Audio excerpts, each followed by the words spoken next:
I'm Rob. And I'm Nate. And welcome back to Rob and Nate Record a Podcast. And this is the start. This is week one of a new theme month. This is our Prison torture theme month. Adam Sandler theme month. Now, you might ask why, when we've covered such movies as we have, some of our previous theme months, great, movies and things like that nature, why did we pick Adam Sandler? And to be fair, it was mostly me. And Nate and I have had a long-running debate as to whether Adam Sandler is an acceptable actor or not. And Nate has long maintained that he's not. That basically nothing Adam Sandler's ever made was worth seeing. With rare exceptions. Yeah, and I have been pushing Nate to see more Adam Sandler movies. By the time you hear this episode, our homework episode, in which I inadvertently assigned Nate the movie Big Daddy, having totally forgotten that we had an Adam Sandler theme month coming up. So this is also Rob Tortures Nate in form of podcast. So I had inadvertently assigned Nate previously an Adam Sandler movie recently, and then after he watched it and we recorded the homework episode, we were looking at upcoming theme months and realized that we had an Adam Sandler theme month coming up. So tonight's movie was the 1996 Happy Gilmore. Now, why did I select this? Are you asking yourself that, or have I already explained it? You explained it somewhat to me, but not to the audience. So, in selecting Adam Sandler movies to watch, we felt that it was going to be good, because Adam Sandler has done some more serious roles, and some of which are actually good. We've previously covered Rain Over Me on the podcast, which is a movie I like. I didn't particularly care for it. Nope. But Nate does like Spanglish and some of his others. Punch Drunk Love. Yeah, it's acceptable. Mm-hmm. Yeah. And so Nate has enjoyed a couple of the other more serious roles, and so we decided we were going to do two of his comedic movies and two of his more serious roles. And so I was trying to get a representation, and Nate has not seen Happy Gilmore or Billy Madison, which are like the quintessential. That's really what put Adam Sandler on the map movie-wise. He'd already done that Saturday Night Live by this time, so he was on the map, but he hadn't done a lot of movie stuff. He had his comedy albums, which I remember listening to when I was in high school in the 90s. I assume you never really listened to his comedy albums. No, you couldn't avoid the Hanukkah song and a couple other things, yeah. But I didn't set out to watch it. So I was pretty familiar with Adam Sandler by the time these movies came out, and these were quite popular in the 90s. Fun movies. Why was he so popular? Because he's funny. Or people thought he was funny in the 90s. I still think he's funny. Clearly in this movie, though, one of the first comments I wanted to make on the movie is he had figured out the product placement deals. Oh, man, did he ever. Yeah. That is like the through line of his career. Pepsi, AT&T, Subway. Yeah, he had lots of good product placement in this. Prominent product placement. And part of the thing that fascinates me with Adam Sandler is people enjoy working with Adam Sandler because he has fun making his movies, and he's also figured out, as he's made more movies, how to take advantage of the movie-making process to make the process fun. So he's filmed a lot of films in Hawaii and other exotic locations because if you're going to get the movie to pay for a location, why not get him to pay for a good location? And people just enjoy working with him, and he takes care of the people who make movies with him, and so they continue to make movies with him. And the product placement probably defers costs, which is why some of these later Adam Sandler movies cannot make a profit, but still probably kind of make a profit off of this product. I think pricing. some of them have made profits. Obviously Netflix doesn't tell you money deals on any of their stuff, so it's hard to tell on a lot of this stuff that he's made for Netflix how successful they are. But yeah, so anyways, tonight's selection was Happy Gilmore. For anyone who's unfamiliar, it's about a rejected hockey player who puts his skills to the golf course to save his grandmother's home. It stars Adam Sandler as the Happy Gilmore, Christopher McDonald as the villain in Shooter McGavin. You have Julie Bowen playing Virginia Vent. You have Francis Bay playing his grandma. Carl Weathers plays Chubbs. You have Ben Stiller in an uncredited role, and some other bit players. Part of why I selected this, as I previously mentioned, Nate's 90s Adam Sandler repertoire was lacking. Prior to today, Nate, you'd never seen this movie, right? Correct. So I felt like it was necessary to do either Happy Gilmore or Billy Madison, and I felt like Happy Gilmore was the more palatable of the two. You going to volunteer for more homework, Nate? You going to take home my copy of Billy Madison? Oh. What are your first impressions of this movie? It's about par. Nice. Shout out to Frances Bay, who I know from appearances in the Twin Peaks television show and movie. Yeah. As Mrs. Tremont or Mrs. Chalfant. She goes by two names because she's a supernatural creator. Yeah. I thought that this was fine. It's a lesser Caddyshack. It doesn't do anything exceptionally well. There's nothing exceptionally funny in it. How much of an open mind did you come into this with? I wasn't expecting to like it, but I wasn't going to shut myself off to it if it somehow won me over. Yeah. I just didn't think it was very exceptional. And it goes back to my earlier question, why was he so popular? This really resonated with audiences, especially younger audiences in the 90s. But I was just kind of flatlining the whole thing. I think for people growing up in the 90s, this was something different. A lot of them might not have been as familiar with Caddyshack. This also was a PG-13 Caddyshack. Because isn't the original rated R? I don't know. Let me double check. Maybe I'll be editing that out. While he double checks, this segment of Rob and Nate Records podcast is brought to you by Subway. Yeah, Caddyshack is rated R. So he succeeds in keeping this PG-13, which I think ultimately helped it. Though it got some pushback on that because of a couple F-bombs and many implied F-bombs. Oh, yeah. But he edited them. He took advantage of the rating system, so yeah. Yeah, there's not anything real significant in the plot here. I don't think this is going to be a particularly long episode.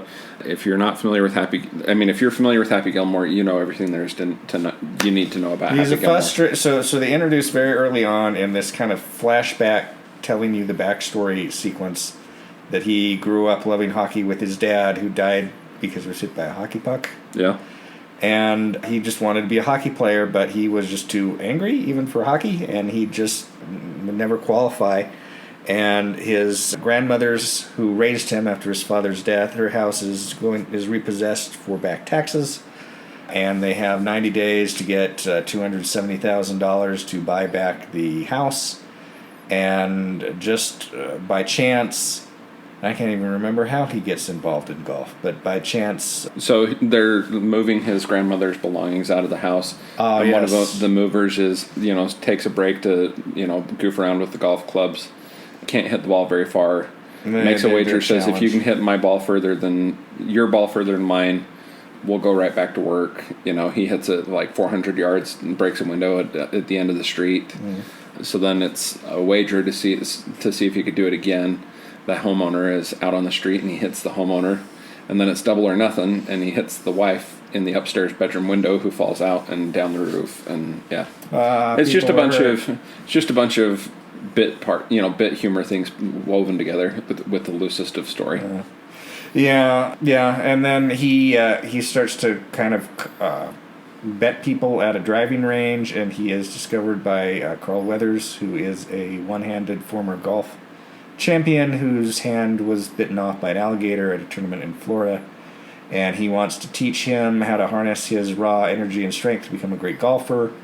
He is ignored by Adam Sandler, by Happy Gilmore, for a long time, and then he ends up just barely qualifying for the national tour, and he goes on the tour, and he has this rivalry with Shooter McGavin, and eventually has to go back to Carl Weathers to learn how to do his putting. Yep. Because he's good at the long shots, but he's not very good at the putting. A common thing in golf, golfers who are good at the long game often don't have a short game. And the run-through joke is that he can't control his temper very well, and he has to learn to control his temper so he can win the day and save the golf course, his grandmother's house, because this is a remake of Caddyshack. Yeah. I was going to throw out some trivia. Bob Barker was not sure if he wanted to do this movie, but when he learned that he was going to win the fight with Adam Sandler, he accepted the role. He came on down for it. There you go. When Dennis Dugan, who had directed this film, told Bob Barker that a stunt double was going to be used in the fight scene, Bob Barker insisted on doing his own stunts, saying, wait a minute, I know how to fight. And it turns out Bob Barker... Oh, go ahead. This segment of Rob and Nate records a podcast brought to you by Pepsi. There you go. Bob Barker studied Tang Soo Do for decades under Chuck Norris and his brother Aaron Norris. So when he said he knew how to fight, he knew how to fight. During the scenes involving Richard Kiel, who plays Mr. Larson, he had to stand still or lean on items. In one scene, it's a fence. In another, it's another actor. This was due to a severe automobile accident he had in 1992 where he suffered head trauma, losing his ability to balance without aid. Oh, So, in a 2011 interview with the AV Club, Christopher McDonald claimed he originally turned down the role of Shooter McGavin several times because he was growing tired of being typecast as an antagonist. He reconsidered playing the role as he enjoyed Adam Sandler's previous film, Billy Madison, from 1995, and while he was playing a golf tournament in Seattle while taking breaks from filming his previous movie in Vancouver. Realizing that he was playing an antagonist in a comedy, and having been satisfied with the script, he asked for an arrangement to be made so he could meet with Adam Sandler to discuss the movie. Upon their first meeting, McDonald ultimately decided to accept the role, and has said it remains one of his best decisions of his career. The concept for this movie was inspired by Adam Sandler's childhood friend, Kyle, who was a hockey player. Kyle regularly played golf with Adam Sandler and Sandler's father. Kyle is now a teacher in Manchester, New Hampshire, which is Sandler's hometown, and coaches the high school hockey team. Ben Stiller, as I previously mentioned, has an uncredited role. He's never called by his name or by any of the characters, but his name tag when they first go to the nursing home says Hal L. Because of Bob Barker's cameo in this, ratings for the new Price is Right rose considerably amongst college-age viewers. So multiple people benefited from this. It's like when Happy Gilmore brought all those young people into the sport of golf. Yeah. Before his first tournament, Happy asks Chubbs why he didn't play a real sport like football or something. Of course, Carl Weathers, who plays Chubbs, was a professional football player before becoming an actor. Yeah, I think those are pretty much the ones that are worth mentioning. Trivia section of Rob and Nate Records a Podcast is brought to you by Red Lobster. I forgot about the Red Lobster once. Yeah. This movie had an estimated budget of $12 million. Do you have any guesses as to how it did in the box office? $41 million. Yeah, that is its worldwide gross. Its opening weekend was 8.5. You've been cheating doing homework. Yeah, so I mean, clearly some of his movies make plenty of money, and that's why he continued to make so many movies. He continues to run in circles, largely, and just kind of do the same thing that he did. He does tend to repeat a lot of things. Happy Gilmore was slightly different from Billy Madison. Like you said, it is basically a remake of Caddyshack. And then he makes, and we'll address, be doing this movie later in the month, he makes 50 First Dates, and then he attempts to make several that are similar to 50 First Dates. But yeah, and we'll talk about 50 First Dates when we get there. He'd had other successful movies prior to this, like The Wedding Singer, which, so then he pairs back with Drew Barrymore later on, which I guess they always got along when they were filming and things of that nature, so, yeah. Nate, how would you rate this movie? This rating is brought to you by Volkswagen. I would give it 2 and 5. Yeah? Not very... It's pretty close to neutrality. Didn't like it too much? The best thing in this movie is when they go into the Subway restaurant and you can see the old Subway wallpaper. Yeah. Yeah, it's the old best school. thing in that movie. Yeah. I would give this 2.5 on the 4-star scale, and I think a 7-star rating is fairly fair for this one, which is its aggregate score on IMDb, though it has a Metacritic score, unsurprisingly, of a mere 31. So... What was the... IMDb aggregate? Rotten Tomato? I don't know. I think it was 61%. That's your department. This moment of research is brought to you by AT&T. It is 61%. Let's see, who else are we forgetting in the sponsors? There was a Michelob spot. The ratings for this episode are brought to you by ESPN. We done Visa? Nope. Sizzler, Wilson, Golf Digest, Top Flight Golf Balls, Diet Pepsi, Pepsi Max, and Budweiser. Pepsi Max didn't exist when this was made. According to Wikipedia, Pepsi Max did exist. There you go. Yeah, actually, I do. I'm mixing up Pepsi Max and basically like the new Pepsi Zero or whatever. Zero, yeah. But yeah, so I don't think there's too much else to say about this movie. It's not a movie you're going to talk extensively about. So.